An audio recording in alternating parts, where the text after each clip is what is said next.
अस्सलाम वालेकुम fifth class. बेटा आज हम पढ़ेंगे इफ़ाए अहद। ये है हमारा बाब पंजम हुस्ने मामलात व मुआशरत और इसमें पहला टॉपिक है इफ़ाए अहद, पेज नंबर 77। यहाँ से ये स्टार्ट हो रहा है। आज हम करेंगे इसके मुख्तसर सवालात।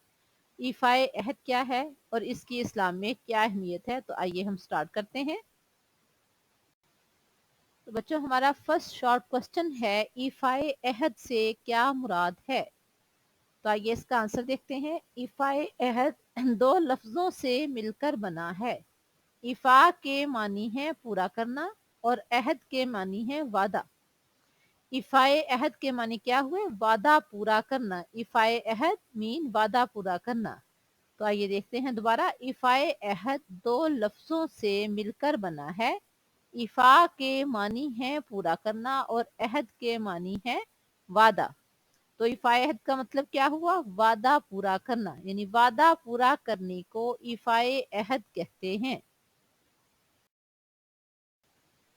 क्वेश्चन नंबर 2 है, इफ़ाए अहद के मुतालिक एक आयत का तर्जमा लिखें। यानी कुरान करीम में अल्लाह ताला ने इफ़ाए अहद के बारे में क्या फरमाया है। तो आइए देखते हैं।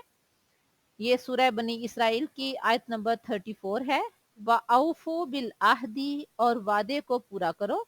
इन्नल आहदा काना मसऊला, बेशक वादे के बारे में क़यामत के दिन पूछा जाएगा। और चूंकि यहाँ सिर्फ तर्जमा ही पूछा गया है तो लिहाजा इसका आंसर इस तरह से आएगा। अल्लाह ताला का इरशाद है, तर्जमा, और वादे पूरे किया करो, बेशक वादे के बारे में क़यामत के दिन पूछा जाएगा। सूरह बनी इसराइल और आयत नंबर 34। क्वेश्चन नंबर 3 है, वादे की पाबंदी के मुतालिक नबी अकरम सल्लल्लाहु अलैहि वसल्लम का एक फरमान तहरीर करें। यानी हमारे प्यारे पैगंबर सल्लल्लाहु अलैहि वसल्लम ने वादा पूरा करने के बारे में क्या फरमाया है। तो आइए इसका आंसर देखते हैं। आप सल्लल्लाहु अलैहि वसल्लम ने फरमाया, और जो शख्स वादे की पाबंदी नहीं करता उसका कोई दीन नहीं।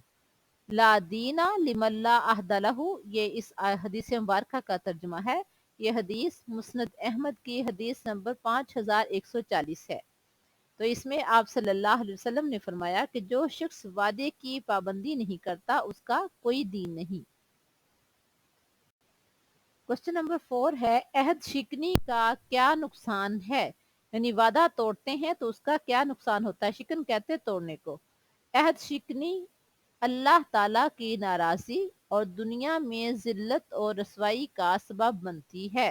फिर देखें, अहद शिकनी अल्लाह ताला की नाराजी और दुनिया में जिल्लत और रसवाई का सबब बनती है। क्योंकि जब हम अहद की खिलाफ वर्जी करते हैं, अहद तोड़ते हैं, एक तो अल्लाह ताला हमसे नाराज होते हैं, दूसरा दुनिया में कोई भी हमारी किसी भी बात पर यकीन नहीं करेगा। इसलिए दोनों तरह से नुकसानदेह है, अल्लाह की भी नाराजी और जिल्लत और रसवाई का सबब भी। तो बेटा आपने ये चारों क्वेश्चन बहुत अच्छी तरह से याद भी करना है और आपने इनको नोट भी करते जाना है। नेक्स्ट लेक्चर में इंशाल्लाह इसके लॉन्ग क्वेश्चन करेंगे। अल्लाह हाफिज।